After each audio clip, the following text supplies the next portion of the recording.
What's up, guys? So we're getting ready to head to London, Kentucky here in a few days, and I was very fortunate this weekend to get out to Gasper River Archery in Bowling Green, Kentucky, and shoot a practice round. The terrain and the lighting there was very similar to what we will experience here in London in a few days, and so it was great practice, and it was a great opportunity to double check my equipment to make sure it was ready for what we're going to experience this weekend. One thing I noticed yesterday was that I was hitting to the left on the uphill shots. And then when we got back on level terrain, I was hitting back in line with my pin. And so I suspected that my third axis on my sight was out of adjustment. So that was the first thing I checked when I got home today. Turns out it wasn't the third axis, it was the first axis. And if you know anything about leveling your sight, if one of them's out, they're all out. So to talk about that a little bit, there's three primary axes on your sight that have to be adjusted in order for everything to be in line. And so the first axis is your sight bar, and it needs to be plumb with your string. So that's actually the one that was out of adjustment for me. So it was real quick and easy adjustment, and everything came back into place.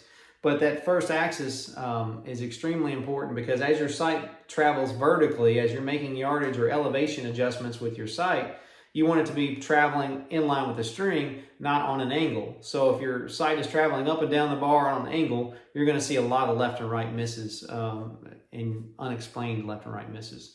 And then the second axis, once you've got your first axis adjustment, the second axis is the scope bubble itself, in making sure it's perpendicular to the sight bar. So you would adjust your scope bubble this way to make sure it's in line with the sight bar.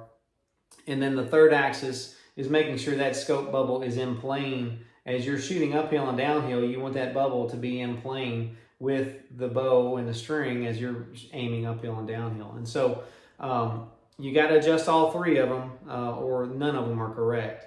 But so I was able to catch that and get that corrected. Super excited to have discovered that before we get to London and start having some issues on the course.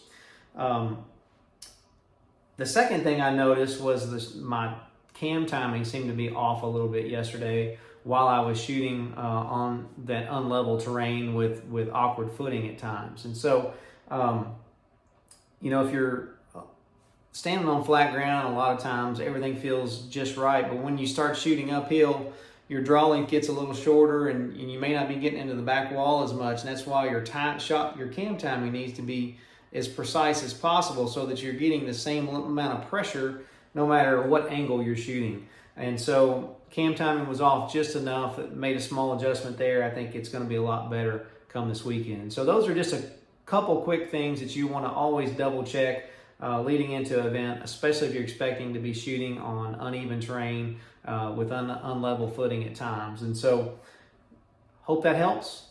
Good luck out there.